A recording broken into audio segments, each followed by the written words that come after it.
வணக்கம். Jayanthi tips and videos. இன்றைக்கி வாழைத்தண்டு கூட்டு வைக்கலாம்.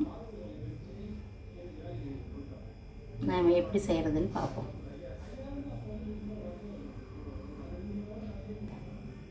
இப்போ வடை சட்டியில் எண்ணெயை ஊற்றி கடுகு உளுந்தம் பருப்பு தாளிக்க போடலாம்.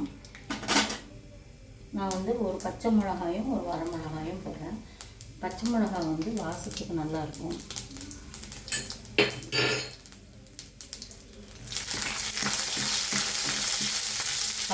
பாசி பருப்பு ஊற வச்சுருக்கேன்.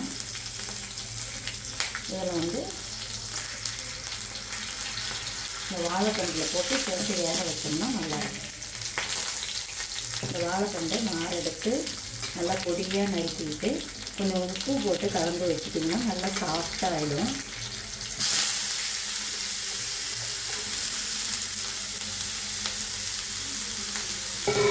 அதுக்கப்புறம் ஒரு தடவை அலசிட்டிங்கன்னா அந்த உப்பு மேலே இருக்க அதிகமான உப்பெல்லாம் போயிடும்.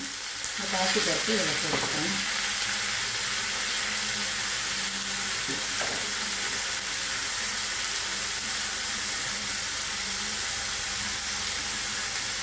உப்பு வாழைத்தண்டுக்கு கொஞ்சமாக போடணும்.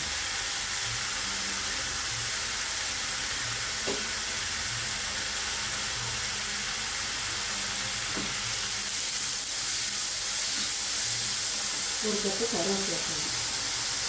இதுக்கு தேங்காய் சேர்க்கணும்ன்றது அவசியம் இல்லை, ஆனால் தேவை இருந்தால் போட்டுக்கலாம். இதை போட்டு நல்லா கிளறி விட்டுட்டு கொஞ்சமாக ஒரு சிட்டிக்க மஞ்சள் தூள். ரொம்ப போட்டோம்னா ரொம்ப மஞ்சளாக போயிடும்.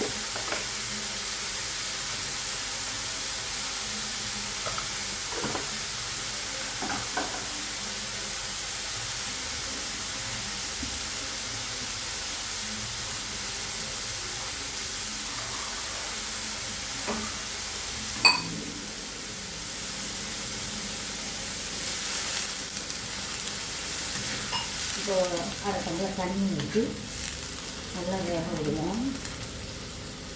பாசி பருப்பு நல்லா மலர்ந்தா அப்படி ஆகிடும். வெந்ததுக்கப்புறம் எடுத்து பார்ப்போம்.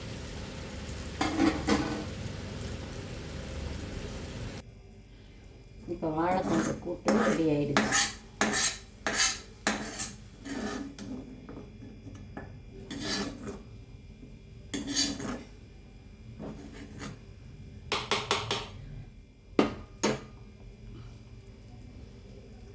சாதத்துக்கும் போட்டு சாப்பிட்லாம், தொட்டும் சாப்பிட்லாம். வாழைத்தண்டு சேர்த்திக்கோங்க.